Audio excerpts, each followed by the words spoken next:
Good evening, gamers.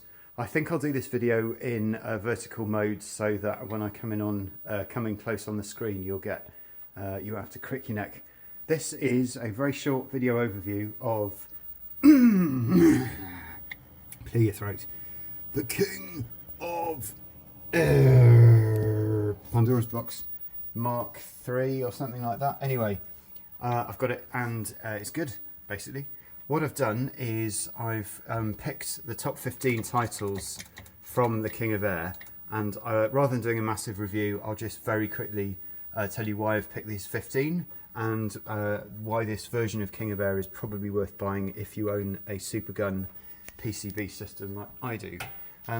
Put simply, the King of Air runs a bunch of arcade games in CGA resolution, so you get scan lines, which you can see there, and enables you to, excuse that horrible sound, worst thing about this box, at least it doesn't have the FMV sequence.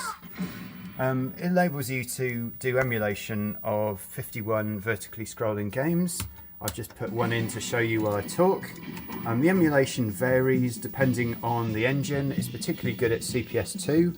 This is a CPS2 board. It's got Dimahoo on there as well. They run really nicely, these games, a little bit of screen tearing. And the refresh rate is good. It's nice and sharp. So you can see there, it's probably about as sharp as this Bang & Olufsen's ever likely to be. Really fun and playable, this game. It's definitely in the top. It's a top 15 game. I'm just going to quit out of that so that I can show you some others. Emulation on VARF, which I also think might be a CPS2, is not bad, but when you have fast scrolling it does tend to tear more, simply because the refresh rate can't keep up with it. It's got a few Toplan shooters on here, like Dog-Eun. It's also got Tatsujin U, which is not a good port in my opinion, because the frame rate is really bad and the music's terrible and tinny, but this version of Dog-Eun is quite nice. Hot Dog Storm is a fucking great game, if I say so myself. There are some real surprises. I don't know why I'm doing that, it doesn't block the microphone.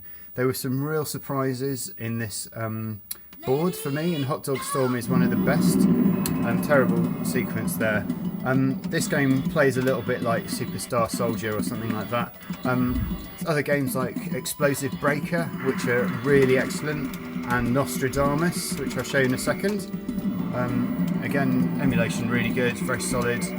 Sound is pretty good on most of the games, with the exception of the NMK ports. But really nice, nothing to complain about there. Good emulation. Gun Nail is actually the reason I bought this board in the first place. I'm going to do that again. Gun Nail and Ryujin are two games which I have always wanted to play in the arcade. I've never got the chance. And the one drawback with this game, although the graphics are as sharp as a crab's claw, the actual, as you can hear, the sound effects are made up of mashed up bits of sampled bass, which is great if you're Mark King from level 42, and not so good if you're a game player like me who just wants to listen to some block rocking beats. Not that I like the Chemical Brothers. So it looks fantastic, sounds fucking shit. The weapons are amazing, the game is absolutely lush. I'd highly recommend playing Gun Nail. I think it's worth it. It's not a perfect port by any means, but I absolutely love playing it on this system, and I'm really happy that I now can. Next, Ryujin has to be probably the best game on the board. I think it's the best game on the board because the emulation is good and there are no particular issues with the graphics or sound. The frame rate jumps every so often, but this is such an incredible game. Choice of 4 ships. For me, this feels like Sapphire on the PC Engine. It's almost like a demo for how good an arcade game could be. It's raucous, it's loud, it's absolutely kind of, I like that charge up sound as well, Ghost Ship style. It's absolutely gorgeous. It's just such an amazing game. Such an amazing game. Loads of incidental graphics and sequences. It's just gorgeous. So Ryujin there. Well worth it.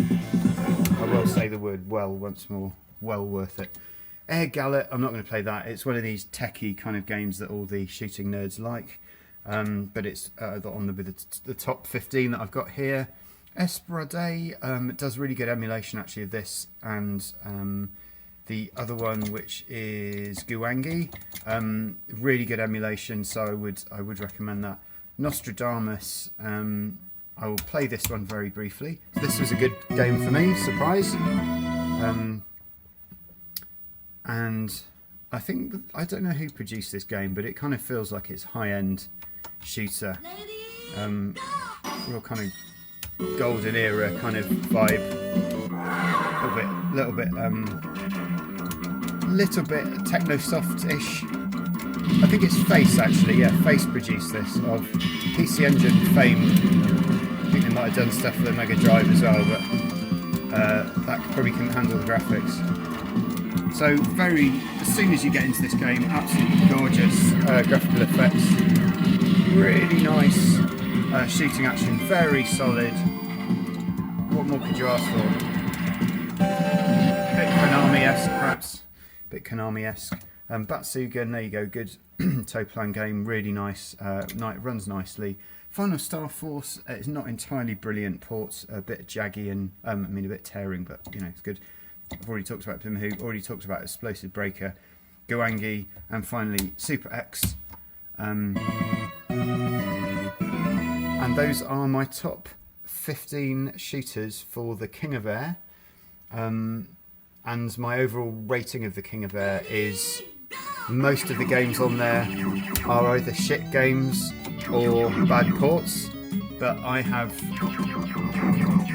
proved that this is terrible. I think let me turn this light off so you can actually end with some half decent screen footage. Turn the brightness down a bit as well. That was shite. So we waffles to the end of the video. Phoenix Enemies, great, really good fun this game. Yeah, so overall probably not enough games that run perfectly to say this is an absolutely blinding piece of hardware, but once you cut the list down to the best like I have, and you take a few hits as in gunnail music and all that kind of stuff, imperfect tearing occasionally, then you've got 15 games which are bloody good.